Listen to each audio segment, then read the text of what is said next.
Komið sæl og blessuð og góða kvöldið þessum fallega sumarkvöldi í lok maímánaðar. Ég ætla nú ekki að hefja þetta á mjög neikvæðum nótum en það er samt nauðsynlegt að minnast þess að það er vel innan við mánuður í að daginn fara að stytta. En þá skulum við snúa okkur að jákvæðari hlutum hér á vettvangi bókaklúbbsins. Við höfum fengið til okkar afar góðan gest mætan, Dr. Guðna T. Jóhannesson, sagnfræðiprófessor og fyrrverandi forseta Íslands.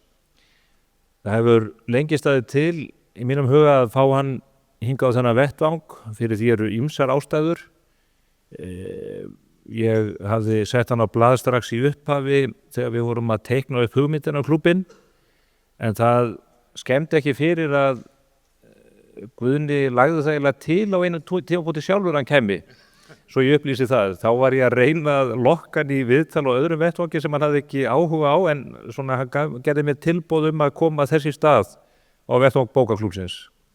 Ég auðvitað þóttist ekkert ætla að þykja það þá, en svo heyrðumst við fyrir allnokkru síðan og úr varð að klúbburinn tekur fyrir nú í þessum mánuði afar merkilega bók eftir hann, Stund milli stríða, saga landhelgismálsins 1961-1971. Örstuð til fróðleiks þá kynntust við Guðni árið 2008 á því herrans ári. Þá vorum við báðir kennarar við lagadeild Háskólans í Reykjavík. Guðni var að vinna að ævisögu Gunnars Tóróðsen sem er annað frábært rit sem við ættum einhvern tímann að taka fyrir ef að það verður einhvern tímann prentað að nýju. Ég held að það sé löngu uppselt. En svo tókst hann á hendur athyglisvert verk þegar bankarnir rundu með Brauki og Bramli og skrifaði bók sem að, ef ég maður rétt, nefnist Hrunið. Já, ég er höfundur hrunsins. Já, þú ert höfundur hrunsins, já. Það er reyndar uppákoma eða atburðir sem að fengi ýmis heiti. Nýjasta heitið heyrði ég frá Þórði Pálssyni hagfræðingi í liðinni viku sem kallaði þetta klandrið. Og mér fannst það ágætis lýsing á þeim atburðum öllum. Við höfum nú tekið þá atburði fyrir hér á þessum vettvangi í allavega mýflugumynd. Ég sé að Geir H. Haarde vinnur okkar er hér í salnum. Fyrsta bókin sem við tókum fyrir í klúbbnum var einmitt ævisaga hans, alveg frábært verk. En á ný, Guðni, þakka þér fyrir að gefa þér tíma til þess að setjast hérna niður með mér og ræða þetta rit. Það er ekki seinna vænna því að það fer að gefast tækifæri til þess að setjast aftur niður með þér með öðru riti, en við ræðum það betur eftir. Áður en við kannski köfum ofan í sértæk efnistök þessara bókar, þá hefði ég áhuga á að fá þig til að útlista með eigin orðum hvað fyrirbærið þorskastríðin er. Þetta er safnheiti sem hefur óljósa merkingu í hugum margra, en hvað merkir þetta í þínum huga? Það skal ég gera með glöðu geði. Það þarf enginn að pína mig til þess að tala um þessi átök, þorskastríð og landhelgismál Íslendinga. Og bestu þakkir fyrir að bjóða mér. Allt satt og rétt sem Stefán Einar minntist á hérna, það var annar ónefndur viðburður sem hann bar upp við mig, hvort að ég myndi vilja mæta á og ég eftir nokkra umhugsun, þá bara tóku við þessar ströngu samningaviðræður og hér er ég komin. Vildi miklu frekar vera hér en þar og segi bara frá því í endurminningum mínum hvaða viðburður þetta var sem ég hafði ekki eins mikinn áhuga á að vera á. En það er reyndar alveg mjög frábær viðburður og skemmtilegur í alla staði. En kannski líka vegna þess að ég mætti ekki, heldur annar í minn stað. Og ég fagna þessu framtæki að bókaklúbbur sé stofnaður og gengur svona glimrandi vel. Mér finnst það frábært og ég ætla ekki að segja fagnaður efni á þessum síðust og verstu tímum, því að við bara lítum í kringum okkur hér er bara ilmar loftið að nýútkomnum bókum og því ber að fagna. Sem ég segi það, þá kemur einmitt næsta bók hér út 1. september í þessari sem verður ritröð Stund milli stríða, saga landhelgismálsins 61-71. Þetta eru þorskastríð sem vísað er til og nú ætla ég að gefa ykkur stystu mögulegu útgáfu af sögu þorskastríðanna. 1901, Bretar og Danir semja 3 milna landhelgi umhverfis Ísland. Seinni heimstyrjöld, straumar og stefnur breytast á sviði hafréttar. Bandaríkjamenn, ríki Rómönsku Ameríku, hyggjast færa út kvíarnar og sú hugmynd kviknar og eflist að ríki megi taka að sér alltaf 200 mílum. Við erum ekki á þeim buxunum þar en færum út í skrefum, fyrst úr 3 mílum í 4 árið 1950 til 52. Hvað gera Bretar? Segja, þið eruð að brjóta á rétti okkar á hinu frjálsa hafi. 3 mílna reglan er það sem skal blífa aldur og ævi og svöruðu með því að setja á löndunarbann, komið sem sagt í veg fyrir að Íslendingar gætu selt ísfisk í breskum höfnum. Og nota bene, Stefán Einar minn, þetta er stutta útgáfan. Ég er ennþá að segja frá í stuttumáli, þótt ég sé bara komið til 52. Ég er alveg rólegur. Já, gott er. Enda svo var tíð að enginn þorði að grípa fram í fyrir mér, en ég veit að það gildir ekki lengur. Krókur á móti bragði. Þetta er í hita kalda stríðsins. Íslendingar nýorðnir aðilar að NATO, Bandaríkjamenn koma hér á nýjan leik með sitt herlið 51, austur í Moskvu. Ég segi ekki að menn sjá þessi leik á borði, en þeir bjóðast til þess að kaupa fisk af Íslendingum. Okkur sárvantar nýja markaði. Og Bjarni Benediktsson, seint talinn besti vinur Moskvuvaldsins, sér leik á borði ásamt öðrum í forystusveit íslenskra stjórnmála og það gerður risa samningur milli Íslands og Sovétríkjanna. Við seljum fisk og hvað kaupum við? Jú, timbur, olíu, pizza, vodka og þar fram eftir göttunum. Og þetta vekur ugg í Washington. Er Ísland að færast í faðm Kremlverja og Bretar verða að láta undan, gera það með semingi, fallast á þessa 4 mílna lögsögu umhverfis Ísland árið 1956.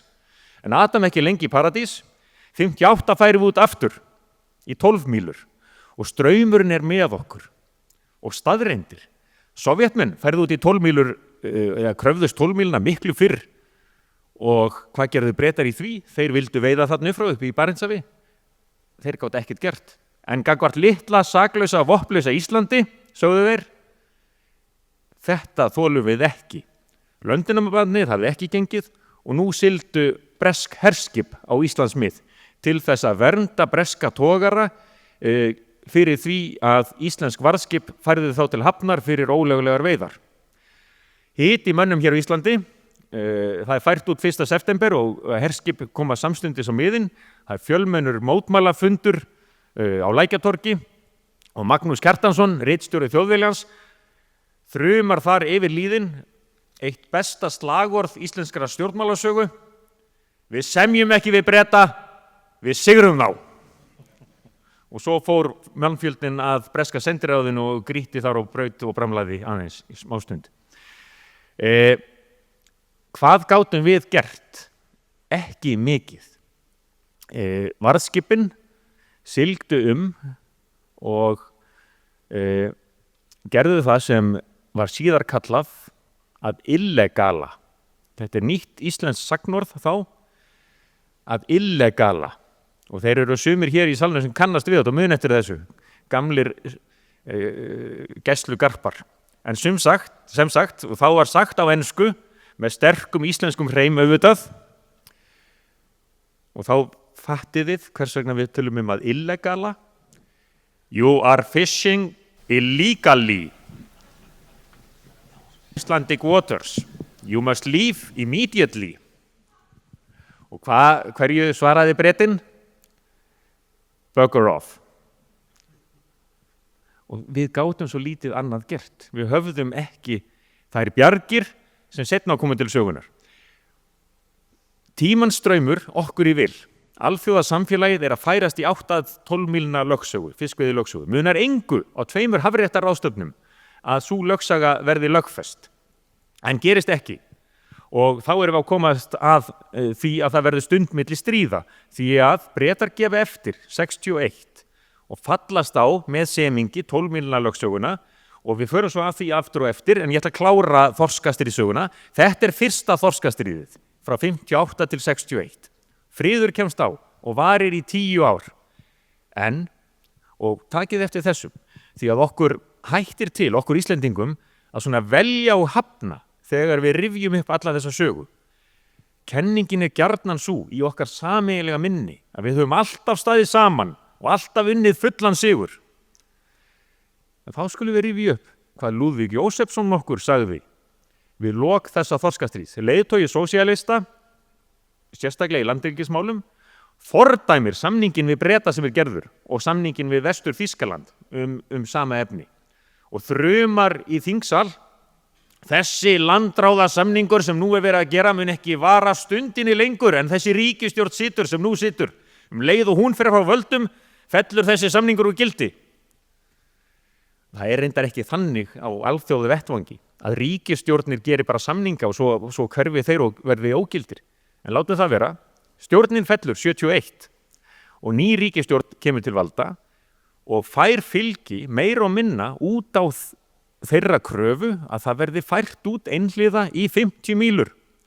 Ríkisstjórn Framsóknarflokks, Alþýðubandalags og Samtaka frjálslyndra og vinstrimanna. Og þarna eru foringjarnir Óli Jó hjá Framsókn, Lúðvík Jósefsson hjá Alþýðubandalagi og Hannibal Valdimarsson hjá Samtökum frjálslyndra og vinstrimanna, sem vinnur stór sigur á Vestfjörðum mikið til út á þetta, að við verðum að færa út lögsöguna og gerum það einhliða sama hvað Bretinn segir og aðrir. Og þetta gert 72. Þá bregðast Bretarnir ekki eins við. Það hafði valdið úlfúð og áhyggjum innan NATO að herskip ösluðu vettvang. Þannig þeir gera það ekki 1. september 72 þegar við færum út í 50 mílur. Nú ætlum við aftur að illegala og gerum það, en leynivopn komið til sögunar. Togvíraklippur. Eina uppfinning Íslendinga í hernaðarsögunni sem svona skiptir einhverju máli. Alveg frábært verkfæri. Sem sagt, hér er troll, breskt troll, og hér breskur togari. Svo eru togvírar á milli og þeir ætla að toga. Og varðskip siglir í kjölfarið eða eftir þeim til hliðar og klippir á togvírana. Algerlega frábær leið til þess að hamla veiðum, ekki nóg með að menn þurfi að hætta veiðum eða eiga að hætta að missa trollið, því að menn eru alltaf varir sig, bresku togaraskipstjórnir. Hvar sá grái? Leynist hann einhvers staðar þarna? Þannig að þetta gerbyltir stöðunni á miðunum. Bretar hika samt enn við að senda herskip á vettvang. Vilja það ekki út af bara almenningsálit í heiminum og áhyggjum að þetta hafi slæm áhrif á varnarsamstarf og stöðu Íslendinga innan NATO. Því að tökum líka eftir því að þessi stjórn, vinstri stjórnin, hafði þá á stefnuskránni að vísa bandarísku herliði á brott. En svo brestur Breta þolinmæði. Klippingar ganga vel, þeir senda dráttarbátamiðin en þeir dugi ekki. Þannig að vorið 73 ösla freigátur hennar hátignar Bretadrottningar aftur á Íslandsmið. Kemur til alvarlegra árekstra á miðunum og við förum kannski betur yfir það allt á eftir, en til að gera langa sögu stutta hóta Íslendingar því að slíta stjórnmálasambandi og það leiðir til þess að Ólafur Jóhannesson fær boð frá Edward Heath, forsætisráðherra Bretlands, að halda til Lundúna og finna lausn sem dugar. Og svo raunin, en Lúðvík Jósefsson reyndar fordæmdi þessa samninga sem þar voru gerðir. Og aftur vil ég að þið hafið í huga að því þorskastríði, rétt eins og því fyrra, líkur ekki endilega með fullum sigri Íslendinga. Það var málamiðlun, okkur í vil, en Bretar gátu unað þokkalega við sinn hlut. Og þá það síðasta þorskastríði sem eftir, því að svo kemur til valda ríkisstjórn Geirs Hallgrímssonar, ríkisstjórn Sjálfstæðisflokks og Framsóknarflokks, og sjálfstæðismenn voru í dálitlum vanda. Þarna 71 í kosningunum sem greinti frá í þessari bók höfðu þeir verið í vörn út af landhelgismálum, bundnir af fyrri samningum, og nú urðu þeir að sýna sjálfum sér og öðrum að þeir væru fremstir í flokki þegar kæmist að því að berjast fyrir hagsmunum Íslendinga á alþjóðu vettvangi og í landhelgismálum. Þannig að slagorðið var skýrt, færum út í 200 mílur og engar refjar. og það er gert 75. Bretar, ég leyfi mér að segja það, bregðast fáránlega við. Ég veit ekki hvort ég mun taka þannig til orða í bókinni sem ég mun skrifa, en skammsýnin var furðuleg, því að þegar komið fram á miðjan 8. áratuginn liggur ljóst fyrir að alþjóðasamfélagið er að fallast á 200 mílna lögsögu. Það er bara tímaspursmál. Bandaríkjamenn, öldungadeildin er komin á fremsta hlunn með að lýsa við 200 mílna lögsögu, meira að segja Evrópubandalagið, og samt ákveða Bretar að senda herskip á vettvang, og þá í þessu stríði verða átökin hvað hörðust á miðunum og mikil guðsmildi að skip verður ekki skipskaði. En Bretar sjá að sér sumari 76 eftir harkalega átök á miðunum og semja lok þessara átaka. Þeir fá að veiða nokkra þorsktitti til desember byrjunar, en eins og Antoni Krossland, utanríkisráðherra Breta, sagði við kollega sinn Einar Ágústsson og Matthías Bjarnason, sjávarútvegsráðherra, það var samið í Oslo, hann sagði við þá tvo: þið farið heim sem þjóðhetjur, en ég þarf að fara til strákana að minna í Grimsby og útskýra af hverju við gáfumst upp. Þannig að þá hafðist fullur sigur. Og þetta er í stuttumáli, Stefán Einar minn, saga þorskastríðanna, en stund milli stríða er sem sagt tímabilið milli fyrsta þorskastríðsins og átakana númer 2. Og ég hef gantast með það, eða sagt svona í gamni og alvöru, að þetta er 500 blaðsíðna bók tímabilið þar sem ekkert gerðist. Já, það er nú ofsögum sagt, en ég verð að viðurkenna fyrst að þetta er stutt útgáfan af þessum stríðum að ég fegin að við erum ekki komin hér til að ræða seinni heimsstyrjöldina. Þetta var mjög skilmerkilega gert, en þá þurfum við að kafa ofan í þetta tímabil þar sem þú segir að ekkert hafi skeð og það er það er ekki rétt, en átökin og væringarnar voru með öðrum móti heldur en á hinum tímabilunum, bæði fyrir og eftir. Í því sambandi langar mig til að fá þig til þess að útskýra fyrir okkur ákveðið elementið, ákveðið atriði sem að skipti miklu máli í þessum átökum, ekki síst í innanlandsátökunum, og það laut að samningnum og því samþykki sem að lokum fékkst frá Íslendingum það að menn myndu eftirleiðis fela alþjóðlegum stofnunum að skera úr og lögmæti útfærslu landhelginnar. Geturðu teiknað upp mynd af þessu? Já, vandinn var sá að það er ríkisstjórn Hermanns Jónassonar sem færir út í 12 mílur, ríkisstjórn sem sagt Framsóknarflokks, Alþýðubandalags og Alþýðuflokks, en hún hrökklast frá völdum og við tekur fyrst minnihlutastjórn Alþýðuflokksins og svo viðreisnarstjórnin, ríkisstjórn Sjálfstæðisflokks og Alþýðuflokks. Ólafur Thors er farið í fararbroddi fyrst sinn, og þegar komið fram á haustið 1960 er ljóst eftir 2 hafréttaráðstefnur sem voru næstu því komnar að því að ná samkomulegum 12 milljónar eins og ég myndist rétt á áðan, það er ljóst að Bretar eru fúsir til samninga. En Íslendingar eru það líka. Sjálfstæðismenn, alþýðuflokksmenn, Hanskja Andersen sem er okkar helsti þjóðréttafræðingur, menn vita, embættismenn og stjórnmálamenn, það þarf að semja.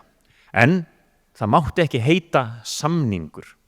Það var eins og að nefna snöru í Hengsmanns húsi, eða eins og maður myndi útskýra það fyrir ungdómnum nú til dags, að segja nafnið Voldemort.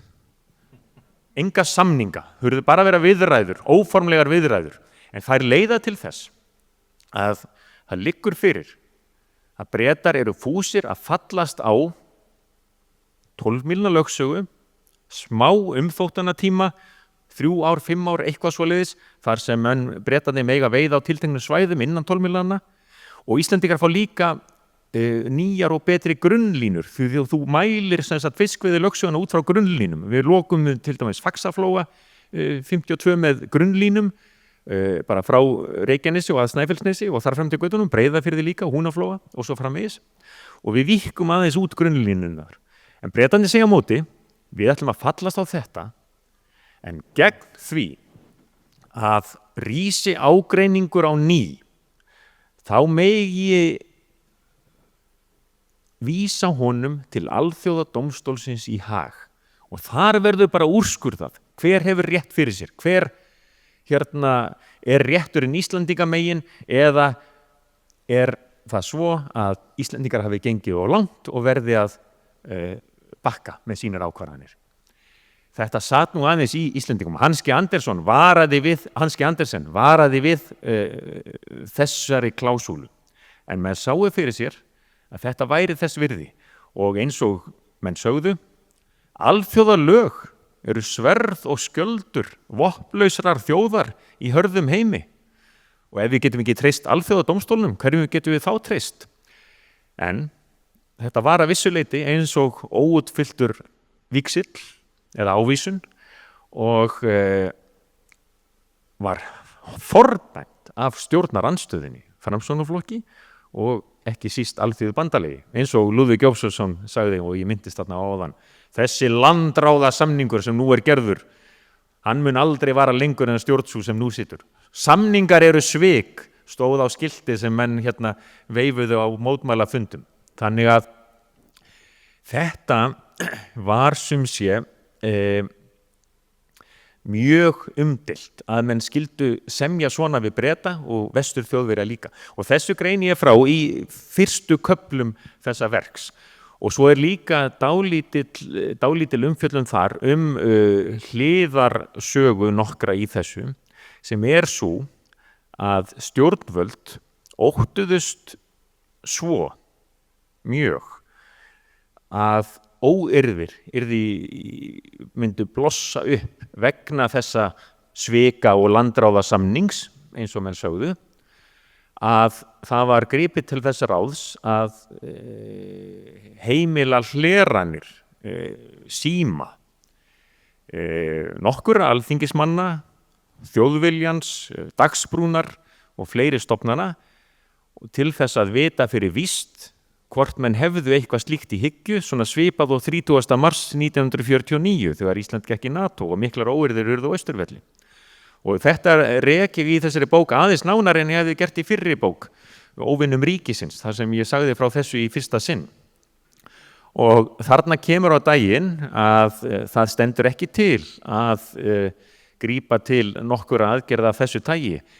Sósíalistar og þeir harðvítugustu sem vildu mótmæla hvað harðast átta sig á því að það er ekki stemning fyrir því í samfélaginu, fólk eru verið þreytt á þessum átökum, en hins vegar kemur á daginn að það er hlerað, á því leikur ekki nokkur vafi, en ber það skjalfest og hlerunar skýrslurnar eru þess eðlis að alvarlegar spurningar vakna lögmæti þess að grípa til svona aðgerða því að þeir sem hlusta skrifa niður af mikilli nákvæmni allt hvað eina sem þeir hlýða á og það lítur ekkert að landhelgismálum endilega, það lítur að bara innanlandspólitík. Þannig að ég vildi festa þetta á blað líka að ákvörðunum að hlera þarna síma meðal annars alþingismanna orkar mjög tvímælis. Það er Valdimar Stefánsson, saksóknari sem veitir þessa heimild og maður reynda velti fyrir sér þegar maður hugsa bankahrunið og þær heimildir sem að veittar voru þá að dómarar hafa í gegnum tíðana verið mjög viljur til þess að veita þessar heimildir til lögreglunar. Já, svo var vissulega raunin þarna. Röksemdin var svo að þetta hefst orðunum með því að óttast má og það er rakið sem sagt að stjórnvöld, yfirvöld telji sig og lögregluyfirvöld að það megi óttast óeirðir að raska friði þingsins og komi veg fyrir að þingið geti átt síðasta orðið samning sem á að bera undir það og með því að óttast má að gripið verði til óeirða er beðið þessa heimild að hlusta verða á tiltekna síma og þetta er allt saman svona hliðarsaga við landhelgismálin en skiptir samt máli að því leyti að þetta lýsir líka þeim hita sem var þarna og geisaði. Hvort fékkst heimild til þess að hlera heimili síma Hannibals Valdimarssonar vegna hans sjálfs eða sonarins sem var bjó á heimilinu? Já, það var Jón Baldvin var þarna í samtökum sem sé herstöðanstæðinga og hugsanlega var rökstuðningurinn þar að það þyrfti að hlusta á það sem sonurinn hefði í hyggju eða hefði ekki í hyggju. Nú, það var ákveðið að hlera einmitt hjá samtökum herstöðanstæðinga og kannski, mögulega, hugsanlega hlýttu lagana verðir þá á blíða rödd Vigdísar nokkurar Finnbogadóttur sem vann þá fyrir samtökin, maður veit það ekki. En þetta er allt saman, þetta er hluti kalda stríðsins, þetta er saga kalda stríðsins og ég man nú, ég sökti mér ofan í þessa sögu og flutti þetta erindi á ráðstefnum og ég vil alls ekki gera lítið úr þessum þætti og auðvitað er það viðurhluta mikil aðgerð að ákveða að hlýða á samtöl fólks á heimilum þeirra eða síma alþingismanna. En sem sagt ég fór þarna á ráðstefnur, kaldastríðs ráðstefnur og rakti þessa sögu og sagði sem sé frá því að þarna, nú mann ég þetta ekki alveg í þaula, þarna stjórnvald hefði fengið heimild 8 sinnum til þess að hlera síma þeirra sem þóttu ógna öryggi ríkisins og þetta er auðvitað mjög alvarlegt en þarna á þessari ráðstefnu voru menn til dæmis frá Póllandi sem sögðu, býta, ertu að tala 8 skipti í 30 ár, 40 ár þannig að samanburðurinn er kannski ósanngjarn að þessu leyti. 2 tæknilegar spurningar. Vinstri stjórnin sem að tekur við undir lok 7. áratugurins hefur það stefnuskrá sinni að segja upp varnarsamningnum sem er ekki mjög gamall samningur á þessum tíma. Hversu miklu skiptu þær hótanir inn í þetta samhengi gagnvart Bandaríkjamönnum og NATO? Jók það ekki á svona raunverulega ógn af því að við myndum hleypa hér öllu upp verandi með herstöðin á Miðnesheiði og öll þau umsvið sem þar voru. Bretar virtust meira sig að reyna eins og þú fjallar að draga úr gildi herstöðin og voru svona að senda meldingar það að kannski skipti þessi herstöð einhver máli í lok dags. Já, þetta er erfitt úrlausnarefni og verður aldrei nelkt niður á einhverja nákvæma mælistiku hversu miklu máli það skipti að við beittum því sem ég hef kallað NATO-vopnið sem í grófustu dráttum virkaði þannig, við vitum hvernig tógurjaklippurnar virkuðu, NATO-vopnið var þannig að þú sveiflaðir því framan í fulltrúa Bandaríkjamanna og sagðir ef þið beitið Bretana ekki þrýstingi og segið þeim að draga herskipin á brott ef þau voru komin eða að fallast á okkar óskir í landhelgismálum þá lokum við herstöðinni, segjum okkur NATO og viljiði það í miðju köldu stríði og svo komið skilaboðin þá frá Washington til Lundúna ætlið þið virkilega að láta hagsmuni einhverja togara eigenda í Hull og Grimsby vega þyngra á metum en varnar hagsmuni Vesturlanda í miðju köldu stríði og svo liggur við að maður segir á ameríska máta bara get a effing grip og ekki hafa þetta eftir mér.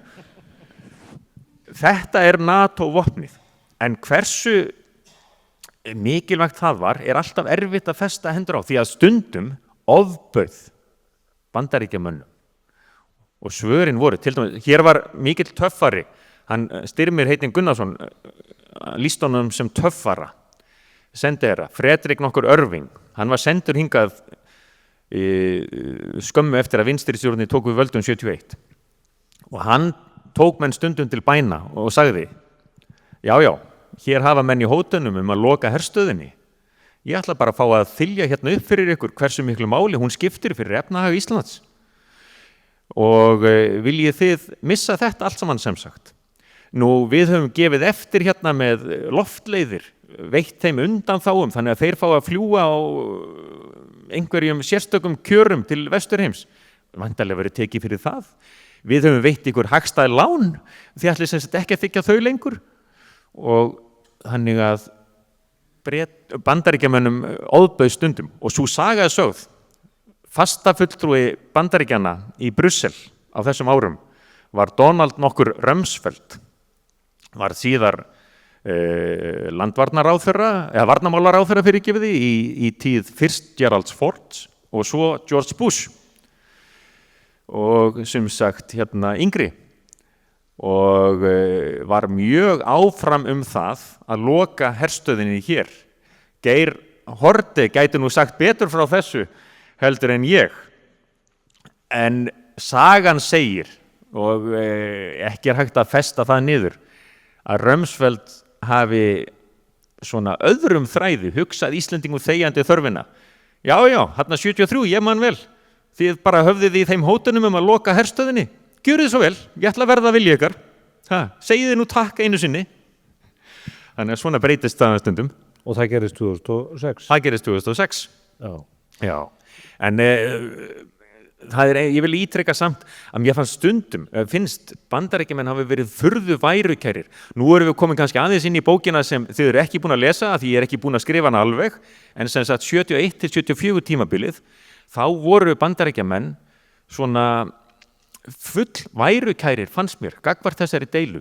Richard Nixon Bandaríkjaforseti, hann átti fáa vini á alþjóðu vettvangi, en einn þeirra var Edward Heath, sem var ekki að pönkast í honum eins og börnin segja út af Víetnamstríðinu. Og Henry Kissinger, hann hafði lítinn áhuga á svona litlu landi eins og Íslandi og fannst þetta bara til vandræða, en sagði samt einu sinni, að því að þeir komu Nixon og Pompidou, Frakklandsforseti, og Kissinger var með Nixon, og það var frægur fundur í Reykjavík, og Kissinger fylgdist með því þegar Íslendingar höfðu í þessum hótunum að loka herstöðun og þar fremdigutunum, og Kissinger sagði, ég sat bara þarna í forundran, hér var vopnlaust smáríki hafandi í hótunum við mestu risaveldi heimsins út af þorski. Og ég rifjaði upp, sagði Kissinger, það sem Bismarck sagði, járnkanslarinn, það að stundum hafa smáríki óvinni mikið vægi í krafti mikilvægi síns og fara blygðunarlaust sínu fram líka í krafti þess að sá sem voldugri má ekki ganga milli bols og höfuðs á hinum minnimáttar. Þú bara gerir það ekki. Þetta vald hinna veiku. Sem yfirskrift. Sem yfirskrift næstu bókar. Já. Sem ég svo mikið með huga við núna, ég hálfpartinn gleymi stundbilli stríða. En má ég samt segja eina smásögu líka í þessu samhengi. Svo haldinn fundur, og ég sé þetta fyrir mér af því að ég bjó á Bessastöðum í 8 ár, eins og þið vitið kannski. Það haldinn hátíðar kvöldverður á Bessastöðum og Kristján Eldjárn og Halldóra Eldjárn bjóða þessum tignu gestum til Bessastaða og þarna eru þeir, Richard Nixon með fríðu föruneyti, Georges Pompidou með sínu föruneyti og það setið til borðs og svo staðið upp og svo minglað eins og maður segir. Sætir þá ekki Lúðvík Jósefsson lagi og svífur á Richard Nixon og talar við hann með sínu sterka íslenska hreimi það að það gangi ekki að hafa Bretana hér vaðandi inn í íslenskri lögsögu og Nixon verði að gera eitthvað í þessu. Það þyngist brúnin á gestinum góða. Og Vilhelm Wessmann, veitingamaður, sá þarna boðið og sér tilsýndar hvernig Nixon með kaffibolla í hönd og lætur hann gossa á gólfið og segir svo bara, fyrirgefðu, þetta óhapp sem við verðum að gera eitthvað í, excuse me, I have to go. Og losnar svona undan úr klóm kommunistans Lúðvíks Jósefssonar eins og hann var kallaður. Þurftið þú einhvern tímann að beita þessar aðferðir þinni forsetatíð? Hafi ég gert það, þá læt ég ekkert uppi það hér og nú. En nei, þessi útleið var mér ekki kunn fyrir en eftir að tíð minni á Bessastöðum lauk. Þú nefnir þessa stöðu smáþjóðuna, Kevin McNamara, þingmaður Verkamannaflokksins í Húl, hann segir á einum stað, ef ég man rétt í þinginu Westminster, að þetta sé leið smáþjóða til að kúga eða þar sé hann svona brjálast eiginlega yfir því að það sé smáþjóð sem að kemst upp með að kúa í krafti smæðar sig. Já, einmitt. Er þetta sama og Kissinger er að upplifa á fundinum hér? Jú, vissulega. Og eins og bresku togarasjómaninn sögðu sko, ef við værum undir rússnesku flaggi, þá kæmist nú þessir varskipsmenn íslensku ekki upp með neitt múður. Þeir eru bara skotnir niður. Og auðvitað kom til þess í seinni átökunum að bresku freigátukapteinarnir báðu beinlinni sem heimild í landi.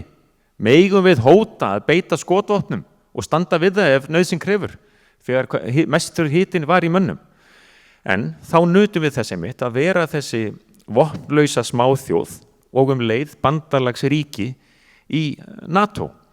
Og ég hef stundum samúð með Bretunum. Við beittum blygðunarlaust þeim vopnum sem dugðu, tógðiraklippunum á hafi, NATO-vopninu í landi. Og auðvitað gerir smáþjóð í hörðum heimi það, en það má líka hafa samúð með eða sýna því skilning að Bretar vildi ekki lúffa bara 1, 2 og 3. Hvers vegna ekki? Nú ætla ég að reyna að rifja upp það sem ég skrifaði í doktorsritgerðinni minni þessi átök. Ritgerð sem kannski 20-25 manns hafa lesið eða svo. En það voru nokkrir þættir sem réðu því að Bretar vildu aldrei láta undan 1, 2 og 3. Og það sem sagt þrýstingur. Þrýstingur útgerðarmanna og sjómanna og skipstjóra í borgunum, Hull, Grimsby, Fleetwood og svo Aberdeen upp í Skotlandi. Svo það orðstýr. Bretland flota veldi frá fornu fari. Nelson, eins og bresku togarasjómaninn sögðu sko, Nelson flotafóringi myndi snúa sér við í gröf sinni ef hann sæi hvernig þið lúffið fyrir Íslendingunum trekk í trekk. Og bresku freigátukapteinunum þótti þetta nú ekki skemmtilegt. Bretar eru mjög prinsippfastir og þeir töldu sig vera að fylgja og alþjóðalögum, hafa alþjóðalög með sér í liði. Þannig að þrýstingur, það orðstýr, það eru lögin, alþjóðalög, svo það fordæmi. Sem sagt, ef við gefum eftir undan Íslandsströndum, þá þurfum við að gefa eftir allan heim, undan Færeyjum, undan Noregi og svo bara eftir því sem, þetta svona dóminókenning. Svo eru fleiri þættir sem koma saman í þessu, en þetta voru sem sagt orsaka þættir sem ollu því að Bretar vildu aldrei gefa eftir 1, 2 og 3. Og ef við ætlum að segja þess að sögu einhverju sanngirni, þá verðum við þetta líka átt okkur á málstað eða afstöðu Breta. Sem ég segi það, þá horfi ég hérna yfir og sé gamla varpskipsmenn og vil nú fá að þakka þeim líka fyrir þeirra þátt í að hjálpa mér að segja þessa sögu. En þá ætla ég að segja ykkur smásögu. Því að hún tengist óbeint því sem ég að vísa í hérna, að kannski sýn ungs sagnfræðings, eins og ég var þegar ég byrjaði að skrá þessa sögu, ólík skipherra á varðskipi sem sér söguna frá sínum stjórnpalli en ekki frá sjónarhóli óháðs sagnfræðings, ef svo má að orðið komast. Smásaman sem ég ætla að segja ykkur gerist í Danmörku. Það var ungur doktorsnemi sem var búinn að ljúka við sína doktorsritgerð og var að verja hana í háskóla í Danmörku og Trommer hét þessi drengur og lifi nú enn held ég. Og þessi doktorsritgerð var það hvaða áhrif, hversu mikil áhrif sem sagt skemmdarverk dönsku andspyrnunar hefðu haft á stríðsrekstur Þjóðverja. Hann hafði sem sagt farið yfir gögnum þetta og komst að þeirri niðurstöðu að þau hefðu nú verið á heildina litið sára lítil, hefðu gert mjög lítið til þess að trufla stríðsvél nasista í stríðinu. Já, vers så god. Fyrir framan doktorsnemann í salnum sátu eins og þið gamlar andspyrnu hetjur og það þyngdist heldur betur á þeim brúnin. Og svo þegar hann var búinn að flytja sitt mál og orðið var laust, ex auditorio, rísa þeir upp hver af öðrum og segja: þú þarna, þú tókst ekki þátt í þessum átökum. Þú lagðir þig ekki í lífshættu. Þú barðist ekki með okkur. Þú sást ekki félaga falla. Þú sást ekki félaga tekna höndum og flutta í fangabúðir. Hvað þykist þú vera að segja okkur að það sem við gerðum fyrir land og þjóð hafi engu máli skipt? Þetta var svakaleg stund auðvitað. En samt var svo sem allt satt og rétt sem hann komst að, en sjónarhornið skiptir þarna máli.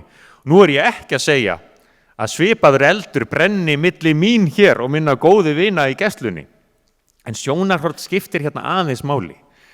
Og þegar við til dæmis horfum til þess hver bar ábyrgð hverju sinni á öllum þeim árekstrum sem urðu, þá var það stundum þannig að okkar menn hlýddu kannski ekki í einu og öllu alþjóða siglingarreglum þegar menn vildu sæta lagi og komast að togara og klippa. Bretarnir ekki heldur. Alþjóða siglingarreglur voru þverbrotnar á báða bóga. Svona bara var leikurinn á miðunum. En ég vildi svona hnykkja á þessu til þess að sýna og nefna að sjónarhóll sagnfræðings sem skoðar söguna seinna getur verið ögn annar en þeirra sem stóð í eldlínunni hverju sinni og sjá hlutina frá sínur sjónarhorni. Þannig að það er aðeins kannski blæbrigða munur hér á. Í stríði þegja lögin, sagt. Já. En ég nefndi Alþjóðadómstólinn áðan og samningarna sem við gerum þar Síðan þegar sögunni vindur fram, þá virðum við það að vettugi. Já, einmitt. Og ég velti aðeins fyrir mér út frá síðari tíma og fyrri tíma reynslu, erum við Íslendingar ólöghlýðnir þegar kemur að þessu? Ég velti fyrir mér Icesave-deilunni, en ég velti líka fyrir mér máli sem að þú þekki vel og lítur að spurningunum lögskilnað eða hraðskilnað frá Dönum 1944. Einmitt. Já,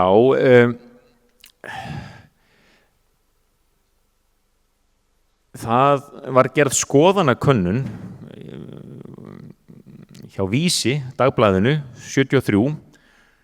Ættum við að lúta lögsögu Alþjóðadómstólsins eða flytja mál okkar fyrir Alþjóðadómstólnum, og það voru svona, það skiptist í það bil jafna helminga. Landsmenn voru svona alveg á því að það væri nú kannski réttast að helmingur landsmanna að miða við þessa könnun að lúta lögsögu dómstólsins, rétt eins og samið hafði verið og það var svo sem afstaða sjálfstæðismanna og alþýðuflokksmanna í alþingiskosningunum 71 sem er nú vel lýst í þessari bók, að það væri siðaðra manna háttur að standa við gerða samninga, og þannig yrði það bara vera og við mættum treysta lögsögu alþjóðadómstólsins.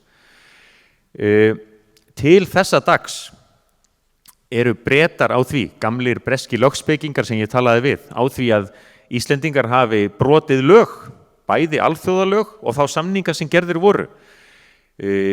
Íslenskir lögspekingar taka nú ekki alveg eins djúpt í árinni, en ég minnist til dæmis þess að einn helsti fræðimaður okkar á þessu sviði, Guðmundur Alfreðsson, hann skrifaði lærða grein þetta í bók til Ólafs bók Ólaf Jóhannesson, forsætisráðherra og hans tíð í pólitík. Og þar sagði hann að það má færa rök fyrir hvoru tveggja, að sniðgangadómstólinn og hinu sem ekki varð raunin að grípa til varna þar. Hanski Andersen, hann var á því alla tíð, hygg ég að megi segja, ef við hefðum átt að hafa málflutningsmann í hag og tala máli okkar, og þá hefði niðurstaðan hugsanlega orðið önnur.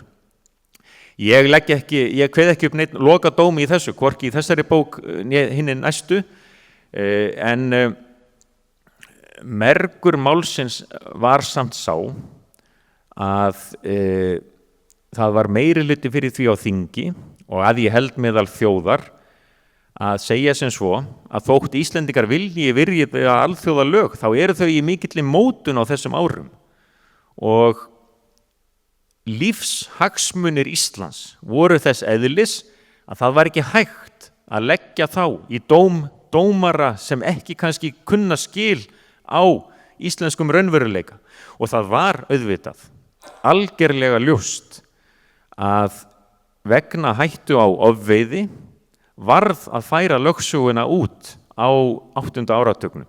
En hvort að það gert 72 eða 73 og hversu mikið magn mátti semja við Breta að veiða hverju sinni, það náttúrulega ekki meitlað í stein og megin niðurstaða mín þegar ég líti yfir allt sviðið svo að auðvitað þurfti að færa út, auðvitað þurfti að vernda auðlindina, auðvitað urðum við að sýna frumkvæði, djörfung og dug, en auðvitað þurftum við líka að semja, auðvitað þurftum við líka að leita málamiðlana og auðvitað þurftum við líka að gefa aðeins eftir.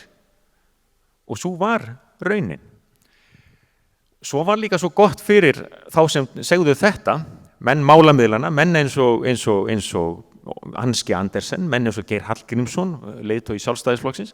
Það var svo gott að hafa, þeir voru góða löggan og svo var vonda löggan þessi Lúðvík Jósefsson sem aldrei vildi gefa tommu eftir, hvað þá mílu. Menn gátt alltaf sagt, við viljum semja, við erum friðarins menn, en við getum ekkert fyrir út af þessum vondu kommunistum. Það var svona leiðin til þess að semja, ef þið skiljið hvað ég á við. Og virkaði mjög vel. Og Einar Ágústsson, sá ljúfi maður, ljúfmennið Einar Ágústsson, utanríkisráðherra, framsóknarmaðurinn, hann sagði einu sinni við Lúðvík sjálfan, mikið anskot áttu gott að geta verið svona harður. Ég á dálítið erfitt með titil bókarinnar. Já. Stund milli stríða, því að þú í upphafi málsins teiknaður upp þessi átök þegar verið að færa út landhelgina. En á þessu tímabili 1961-71 róstu samt í landinu þetta pólitískt og milli þjóðana, en það það líka á hafinu í kringu landið. Já. Og mér minnir að ég hafi lesið í bókinni að það hafi allavega komið til þess að menn hafi stöðvað menn inn í landhelgi með 50 sinnum á þessu tímabili og þú gerir því skóna sem maður má ganga út frá að landhelgisbrotin hafi verið mun miklu fleiri eðli málsins samkvæmt, það ekki hægt að grípa alla og sérstaklega áhugaverð nú frásögnin af Millwood og John Smith í maí 1961 og ég verð að segja þetta stappar allavega nærri stríðsátökum eins og við skilgreinum þau samkvæmt Þorskastríðunum ekki rétt. Jú, og þetta voru landhelgisbrota versta tagi. Það eru 2 þarna tilvik sem ég leyfði mér að lýsa í mjög löngu máli og ákvað að það væri þess virði. Bókin byggð upp sem einföldustu máli þannig að það eru annars vegar kaflar, ég mun svara þessu en ég kem fyrst að hinnu. Bókin byggð upp þannig að það eru kaflar þar sem ég tala og segja frá í þátíð, svona meira í hefðbundnum stíl frá því sem gerist og eru svona brýr milli svo nákvæmari frásagnar þar sem ég stekk yfir í nútíð og segi frá því hvað gerist á hverjum stað, þannig að við flökkum frá til dæmis, togaranum Millwood yfir í varðskipið, fyrir svo yfir í breska sendiráðið eða utanríkisráðuneytið og þar segi ég alltaf frá í nútíð og fyrirmyndin Tom Clancy, spennusagna höfundurinn og ég las mjög skemmtilega bók eftir hann, Red Storm Rising sem kemur mér helst í hug og svo The Hunt for Red October, sem sagt sögur sem gerast hérna nærri og hann notar sama frásagnarform. Þú þar borð kannski í rússneskum kafbáti, á sovjeskum kafbáti og svo amerísku herskipi en ég færi þetta yfir á íslenskan veruleika. Þannig að kaflarnir Millwood eftir förina eru í þessum Tom Clancy anda, var minnst kosti planið. Og þannig sem sagt skoski skipstjórinn John Smith sem gripinn glóðvolgur í landhelgi hafði líkur ekki nokkur vaf á því, en hann tekur bara stímið út og ætlar ekki að láta ná sér. Freigáta sem sem sagt ekki, það ekki þorskastríð sem geisar, en það freigáta sem skerst í leikin, búin að vera þarna á Norðurhöfum og Millwood eldur bara og hann bara gefst ekki upp fyrr en bara það liggur við að hann verið plaffaður niður sko. Muni ég rétt, hafandi skrifað þessa sögu. Já, hann gefst ekki upp fyrir að búið að eyðileggja vélina í bátnum. Já, hann var akkurat. búin að hóta því að sigla einn til Bretlands. Já, hann ætlar að sigla einn sko, hann þvílíkur já þrjóskar en nokkuð sem þrjóst sko. En þetta ekki mánu bland, þetta ekki alveg svona skýr skil milli þessa tímabila? Nei, það eru og þó eru fleiri landhelgisbrotin og þetta eru tvær megin frásagnir. Það hins vegar, það annars vegar þessi frásögn af töku togarans Millwood 63 og svo var það Brandur, sem sagt breskur togari sem heitir þessu íslenska nafni Brandur og gerður útgerð það sem Íslendingar komu líka við sögu og hvaða blaðsið þetta nú, það 269, nei það getur ekki verið minnst á kosti sko þar var nú annar þöngulhausinn enn ég finn þetta seinna þar var skipstjóri Bernard Newton, karl í krabbinu hann gripinn og færður til hafnar og strýkur svo í skjóli nætur úr Reykjavíkurhöfn og þetta þvílíkt feigðarflan. Hann ætlar að komast í skjóli nætur og með því að hylja nafn og númer frá Reykjavíkurhöfn til Bretlandseyja. Gengur auðvitað ekki, hann þykist geta komist upp með það að hann ætlar að sigla sem sagt vestur og norður eftir en svo stöðvaður undan Öndverðarnesi eða einhvers staðar þar og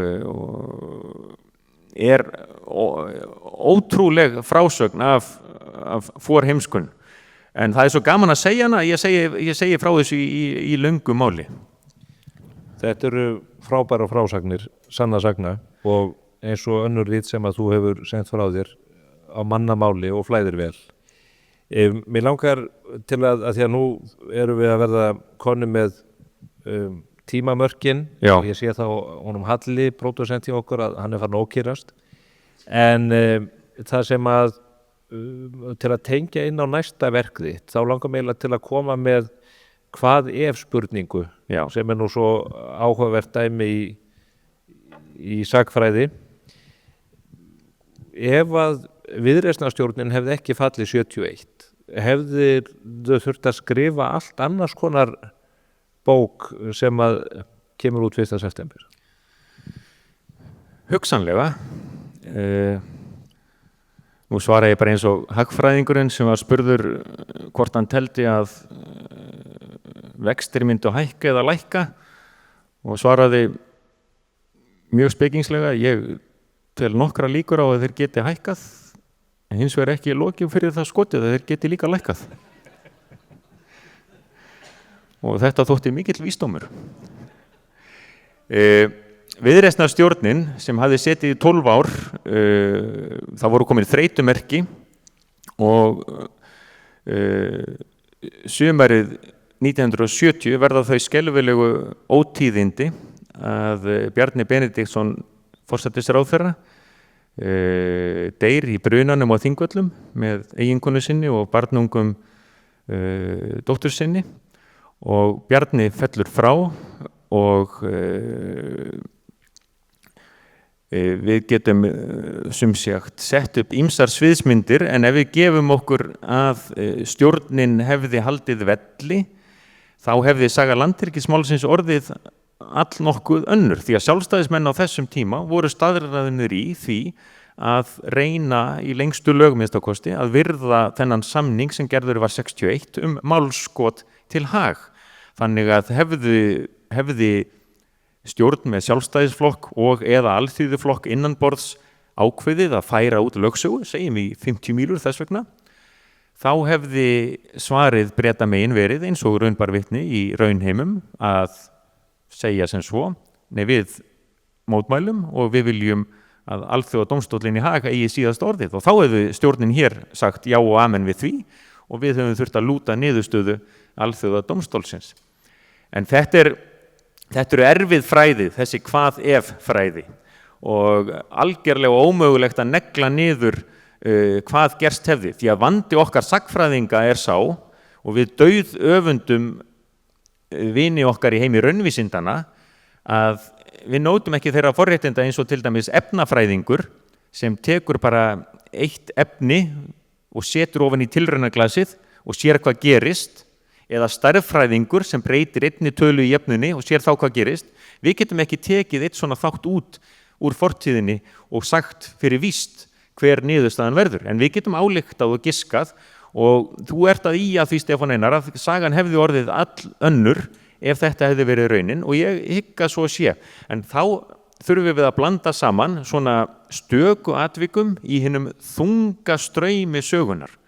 Og ég hef nú líka sagt, og kannski hálf stríðnislega, að jafnvel þótt við Íslendingar hefðum aldrei gert nokkurt skapaðan hlut í landhelgismálum, og ég meina þetta nú ekki alveg alla leið, þá myndum við njóta 200 mílna lögsögu, því að það voru ríki allan heim. Þau ruddu brautina, ríki Rómönsku Ameríku, færandi út í 200 mílum, eða krefjast 200 mílna. Svo koma nýfrjálsríki í Afríku og líka í Asíu.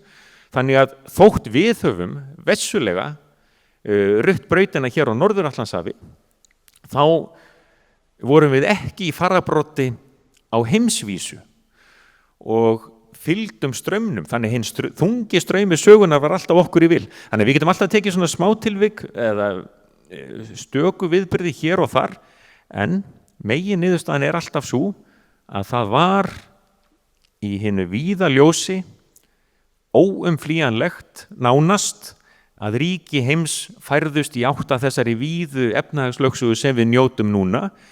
Og til hvers erum við að rifja upp þessa sögu, til hvers erum við að rekja þessa sögu, til hvers erum við að segja þessa sögu?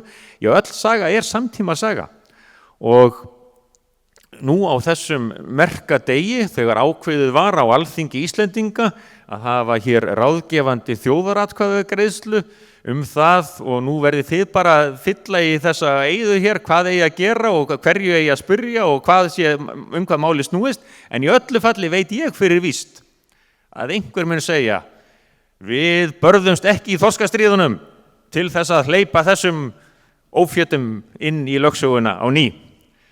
Þannig að sagan er til þess að læra af henni vissulega, en fólk getur dregið alls konar lærdóm af henni, og ég vona bara að fólk sem vilji kynna sér þessa sögu vilja minnstakosti fletta bókinni og þeirri næstu og sjá hvort það sé ekki einhvern fróðleik að finna þarna sem að gagni kemur í samtímanum líka. Segðu mér þá eitt, Guðni, að því að næsta bók kemur ekki út fyrir eftir þjóðaratkvæðagreiðsluna. Já, ég veit, nokkrum dögum eftir, ég hafði ekki pælt í því. Nú, ég ætla ekki að spyrja þig eins og sveitarstjórnarfulltrúana hvað ætlar að kjósa, ég ætla að hlýða þér við því. En að einhverju leyti hlýtur sjálfsmynd Íslendinga og samfélagsins okkar allavega fram eftir áratugunum að hafa markarast af þessum stríðum, þessum átökum. Nú tengir íslenskur almenningur sífellt minna við sjávarútveginn. Við sjáum það að hann er notaður fyrst og fremst sem bitbein í pólitík, og það er verið að teikna upp mynd að því að þetta séu allt einhverju ljótir kallar sem séu að kaupa upp heilsölur og séu að eyðileggja samfélagið, og það eru sífellt færri sem hafa atvinna af þessu eða augljósa beina hagsmuni, þó að þessi atvinnugrein skipta okkur jafn miklu máli og raun ber vitni. Er orðið rof í þessu efni? Skipta þorskastríðin ekki því máli sem þau gerðu á 8., 9. og mögulega 10. áratugnum? Já, hugsanlega. Auðvitað er þekking fólks á þessum viðburðum minni eftir því sem árin líða, kannski skiljanlega.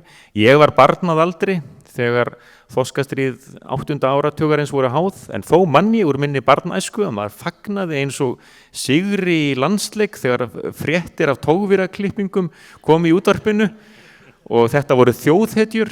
Guðmundur Kernesteð, frændi minn af öðrum ólöstuðum, fremstur þar í flokki. Þannig að við segjum bara, við Stefán Einar erum ennþá á besta aldri og við munum þessa sögu, en auðvitað þarf að kynna hana fyrir ungu kynslóðinni og það gerir maður náttúrulega ekki með 500 blaðsíðna doðrandi. Við þurfum að finna aðra leiði til þess kannski. Sjóða þetta niður á TikTok. Einmitt, það væri alveg þess virði sko. En við Íslendingar eigum, sko nú færistu aðeins í lokin kannski inn á heim fræðanna, inn á heim hugvísinda og sagnfræðinnar, að það er til hugtak, sameiginlegar minningar, að þjóðir eigi sameiginlegar minningar. Danir til dæmis eiga sameiginlega minningu andspyrnuna og stundum, nú er ég ekkert að lasta Dani frekar en eitthvað, en stundum ígja Danir mikilvægi andspyrnunar og eins og danskur sagnfræðingur sagði, sko, þeim fjölgaði mjög í dönsku andspyrnunni eftir 45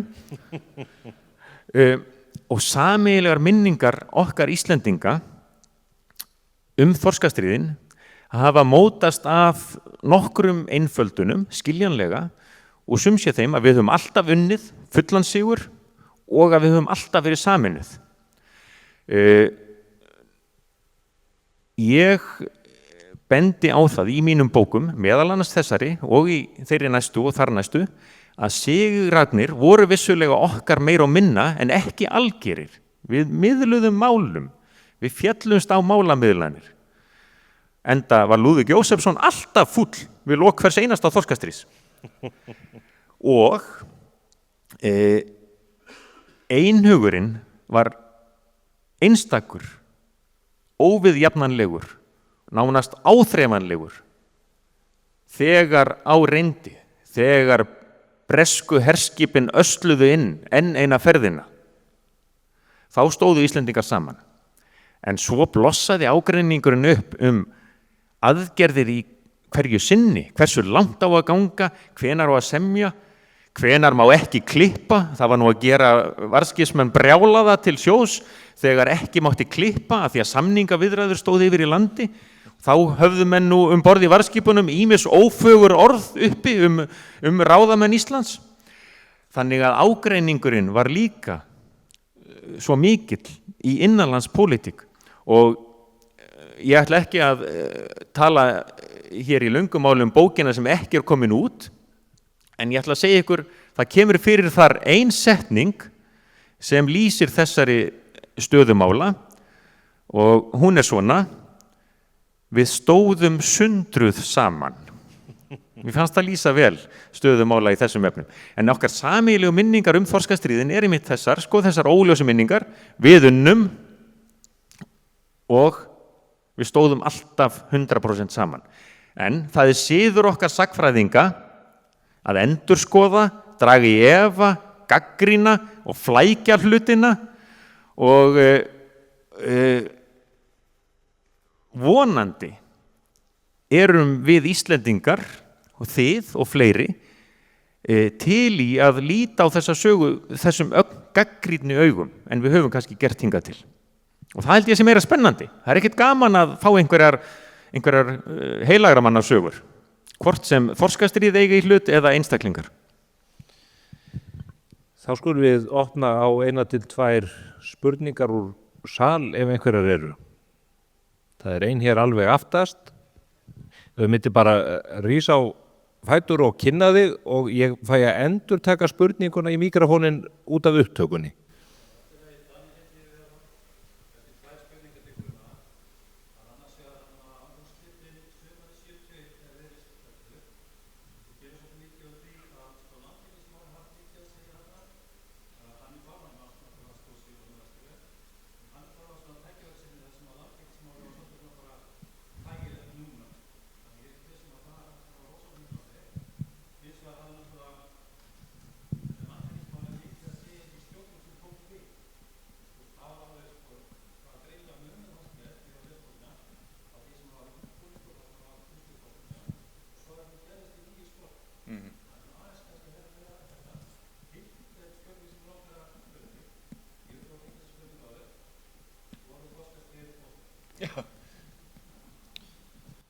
Já, þannig að ég einfaldi þetta snýr sér sett að úrslitum kosningarna 71 þegar Viðreisnarstjórnin fellur. Var það landhelgismálið í raun og veru eða var þetta í raun og veru hentistefna meðal annars hjá Hannibal sem var yfir för og síðan spurningin sem ekki má spyrja voru þorskastríðin óþörf? Já. Jú, ég held að megi alveg taka undir það sem þú nefnir þarna að auðvitað er margt annað sem spilar inn í líka sumarið 71.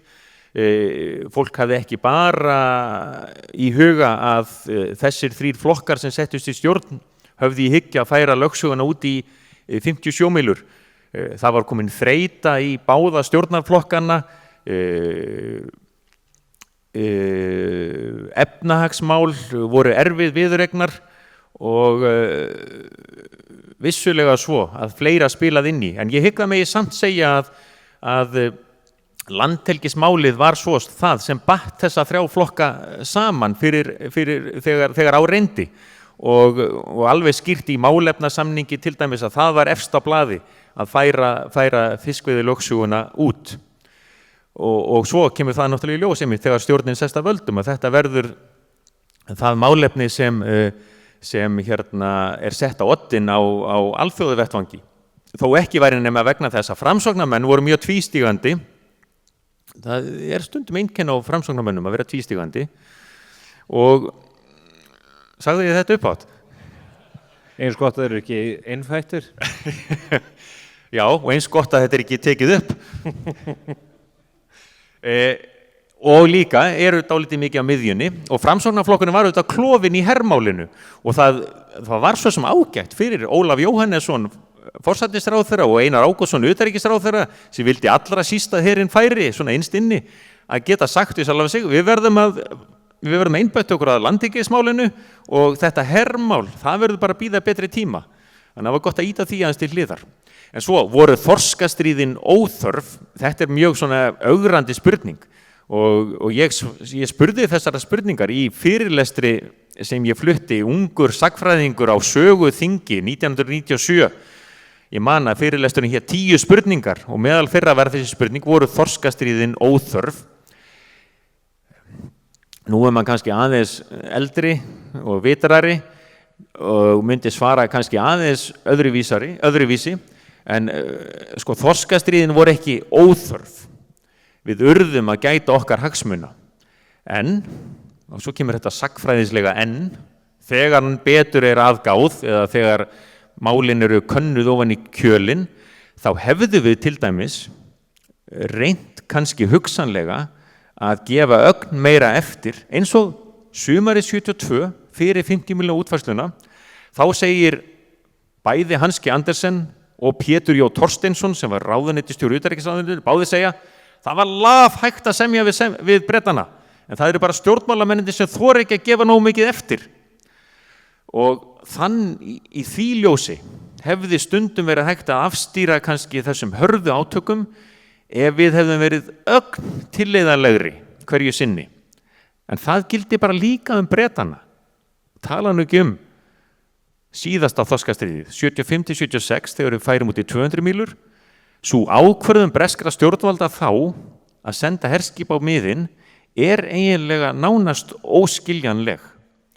Og í því ljósi að 200 mílna lögsaga var að verða normið allan heim. Það er ein spurning hér aftast, gjör svo vel.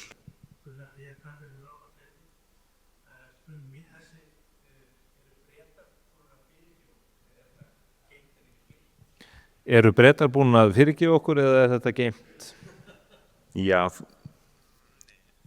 sko fyrst eftir þessi átök þá voru Íslendingar engir aufúsu gestir í breskum hafnarborgum. Það hafa sagt mér sjómenn að það var ekkert endilega skynsamlegt að fara á knæpu í Hull eða Grímsby og koma askvaðend og segja Hi, I'm from Iceland og meira að segja, nú veit maður ekki hvað er sagt og rétt að það hefur verið skilti sko no dogs and no Icelanders en svo fennir nú yfir og þeir togara sjómenn sem ég ræddi við voru vinsemdin uppmáluð og freigátu kaftinarnir sömur leiðis og bresku togarasjómerinni sögðu sumir sko, við hefðum bara átt að gera það sem þið gerðuð í staðin fyrir að vera fastir inn í þessari sameiginlegu fiskveiðistefnu fyrst Evrópubandalagsins og svo Evrópusambandsins, við hefðum bara átt að færa út sjálfir, þetta var skammsýni og það voru B-vítans útgerðarmennirnir sem fengu bætur en ekki við fyrir seint og síðir. Þannig að í þessu ljósi hafa Bretar svo sem fyrirgefið ef svo má að orði komast.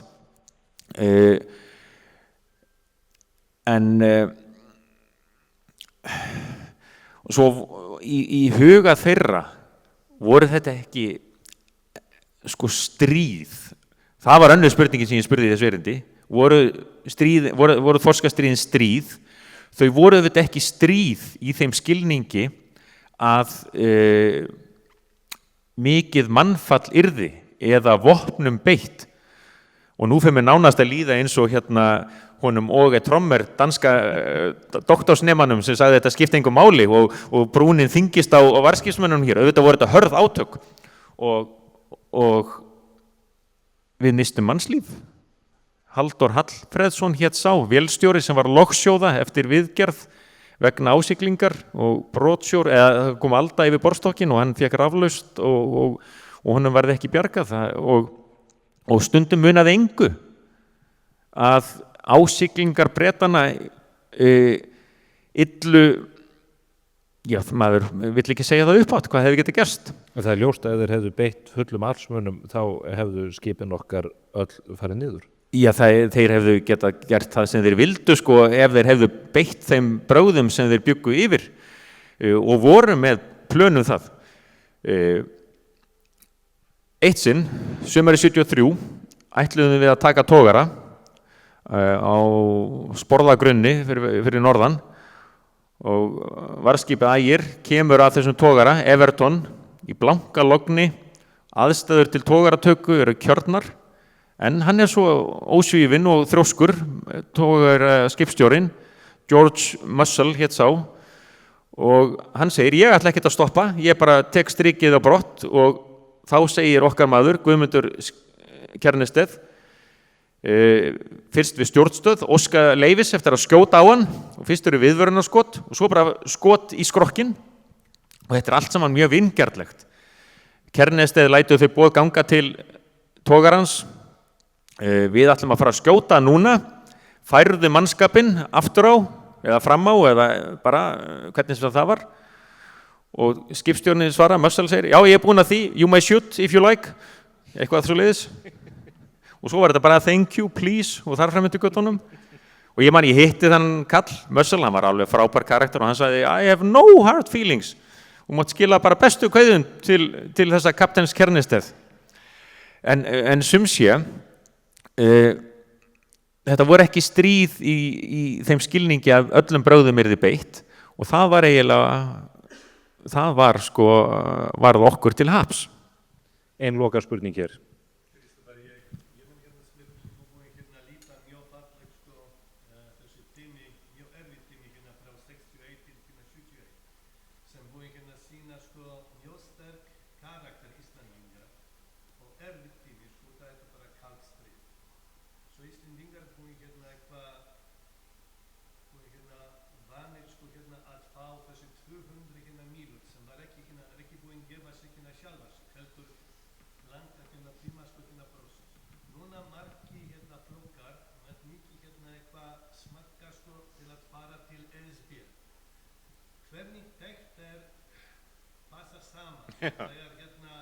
Við erum þetta ekki eitthvað þú veist eitthvað þá segir landborð til að verja þessu stöðu sem var má segja í fyrra og í dag bara to be or not to be fyrir Íslandingi.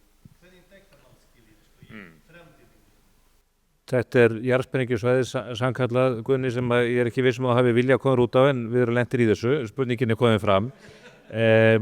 Þetta var tilvistar barátta fyrir Íslendinga með landhelginu og þú hefur þetta komið inn á það hér fyrir í kvöld með fiskveiðistjórnunina og þessar auðlindir okkar. Hvernig horfir þetta, ef ég skilði þetta rétt, við þér út frá spurningunum það að kíkja í blessaðan pakkan? Já. þegar ég allir mín var fréttamaður sko, og þegar ég búin að vera 30 ár hér og þegar á Ísland þegar kann ekki undirbúa nagla en fóskur besti heimi þetta tengjast, þessi fóskur tengjast alveg mjög djúpt í sögu Íslandi. Já, sko, enda eins og sagði í laginu, þótt þorskurinn sé ekki skepna skýr, hann skömm hefur Bretanum á. Það skal ég segja í krafti minnar þekkingar á þessari sögu og þess að þykjast þekkja mitt heimafólk ágætlega, að í umræðum kosti og galla þess að í fyrsta lagi athuga með hugsanlega aðild að Evrópusambandinu og í öðru lagi að hugsanlega ganga í Evrópusambandið, verður alltaf litið til þessara átaka og mun frekar af þeim sem eru á móti hvoru tveggja. Fólk mun segja, við háðum þessa baráttu til þess að öðlast yfirráð yfir okkar auðlindum aldur og ævi. Eins og Guðmundur Kjærnested komst á orði eitt sinn þegar við vorum að spjalla þetta einu sinni sem oftar. Hann sagði, ég leita á þetta sem framhald sjálfstæðisbaráttunar. Og svo bætti hann við, sko, ég alinn upp á Íslandssögu Jónasar frá Hriflu. Við mótuðumst af því. Þannig vil ég svara þessari spurningu að í öllum umræðum stöðu Íslands í samfélagi þjóðanna og það hversu náið okkar samband á að vera við Evrópusambandið verður alltaf litið til þessar átaka. En þá vil ég bara biðja að við áttum okkur á því að við náðum þessum árangri ekki einungis vegna þess að við vorum flinkir með klippurnar og að rétturinn var okkar megin, heldur líka vegna þess að hafréttur var að þróast okkur í vil og vegna þess að við höfðum þetta NATO-vopn í höndum og vegna þess að við vorum litlir, fáir og smáir og þú nýðist ekki á lítilmagnanum. Við verðum að horfa á þessa heildarmynd frekar en að taka bara út úr henni eitt hér og annað þar sem hentar okkar málstað hverju sinni. Ekki búa til þá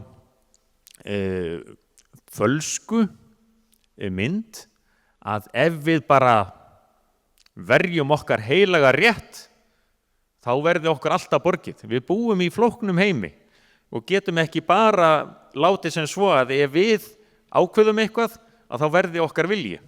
Þetta ekki lokaorðin en svona næstum því?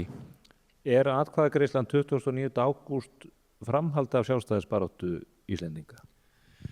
Já, sjálfstæðisbaráttunni lýkur aldrei og það auðvitað einn lærdómur þessara átaka eins og ég nefndi hér fyrr að þeir sem stóðu í stafni líta á þetta sem framhald sjálfstæðisbaráttunar og hvernig sem málum vindur fram þá eigum við að geta annars vegar hort á þessa sögu á sínum eigin forsendum, bara hort á þetta sem liðna tíð, en svo hins vegar átt á okkur á því að þessi saga, rétt eins og saga þjóðveldisins og saga okkar Íslendinga frá upphafi til okkar daga alltaf í eðli sínu samtímasaga.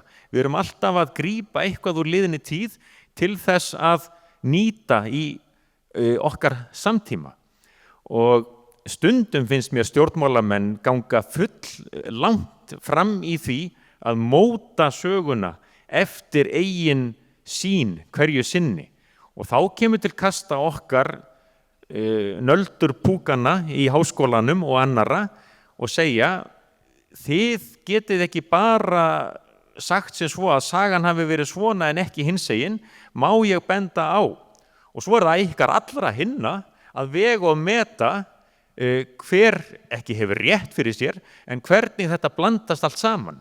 Munið bara alltaf að við höfum öll okkar hagsmuni þegar við erum að segja söguna, hvort sem það eru stjórnmálaforingjar eða sagnfræðingar, en kannski eru við óbundnari og kannski eru við á aðeins betri stað til þess að geta lagt hlutlagt mat á hlutina og höfum ekki í huga að móta söguna eftir hagsmunum okkar í stjórnmálabaráttu samtímans.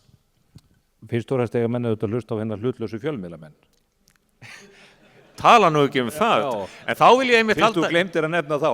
þá vil ég nú fá að halda því til haga að Morgunblaðið stóð sig afar vel í umfjöllun og þvílíkur heimildabanki fyrir okkur seinni tíma sagnfræðinga og alveg magnað að nefna til dæmis það að í þessum rannsóknum mínum þá get ég vitnað í það og nýtt mér frásagnir ungs hagfræðinema sem var sumarstarfsmaður á Morgunblaðinu, Geir Haarde, sem fór með Víkingi 3. á miðin rétt eftir útfærsluna 1. september 72, nú eða vitnað í ítarlegar lýsingar útsendara Morgunblaðsins sem fór á flokksþing Íhaldsflokksins í Blackpool og ræddi við Edward Heath, forsætisráðherra. Þetta var ungur laganemi, Davíð nokkur Oddsson. Árni Þórarinsson, síðar frábær glæpasagnahöfundur, hann var með annan fótinn í Hull og Grimsby. Þetta var stórveldi og hinn blöðin auðvitað stóðu sig vel en mogginn í fréttaflutningi var fremstur meðal jafnminningja og ég nú ekki búinn að vinna fyrir kaupunum mínu núna, Stefán Einar? Jú, og má nú minna á að það ekki lengur fremst meðal jafningja því að jafningjarnir eru allir dauðir sem nú kannski ekki endilega til bóta. En þá ætla ég að fá að segja bara í blálokkin, af því að enginn ætlar að stoppa mig, þótt ég sé ekki á þeim stað sem ég var einu sinni, að það hefur verið líka mjög lærdómsríkt fyrir mig á óbeinan hátt að hverfa inn í þennan horfna heim 8. áratugurins núna og svo fyrri ára. Sko, það var ekki allt betra í gamla daga. Ef maður flettir blöðum 8. áratugurins, þá stundum alltaf að fara til fjandans á Fróni. Og mér bara svo minnist þetta núna því ég bara rétt fyrr í vikunni, eða fyrir nokkrum dögum, var ég að skoða árið 1976 og þá þar verið að kvart undan því, eða benda á, það Jónas stýrimaður, þið munið nú eftir honum, að þess að skólum var lokað vegna veðurs og hann átti ekki orð. Hvers konar aumingja erum við að ala upp? Við fórum í skólan, hvernig sem viðraði. Við brutumst í gegnum skaflana, við fórum í gegnum farveðrið og við komumst í skólan. Núna heyrir maður í útvarpinu, skólahald fellur niður vegna veðurs. Hvers konar veimiltítur eru verið að ala upp hérna? Og þetta 76 sko. Og svo eru við sem eru orðin gömul núna, við erum þessar veimiltítur. Þannig að það var ekki allt betri í gamla daga. Sannlega ekki. Guðni T. Jónasson, þakka þér kærlega fyrir frábært samtal. Þakka ykkur fyrir að koma.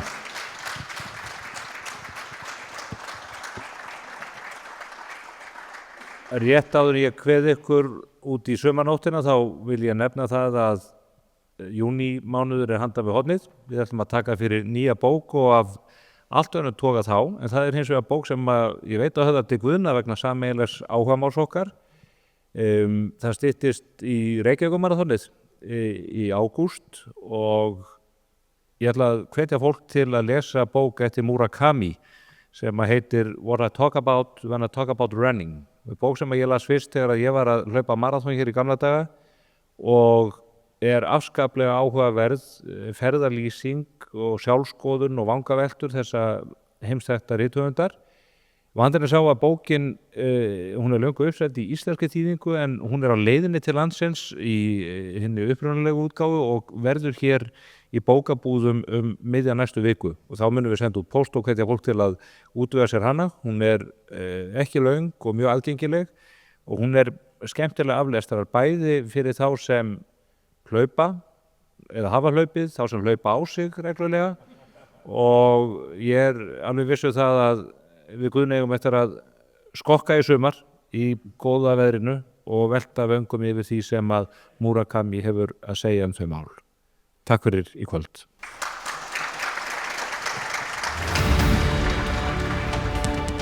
frábært bara á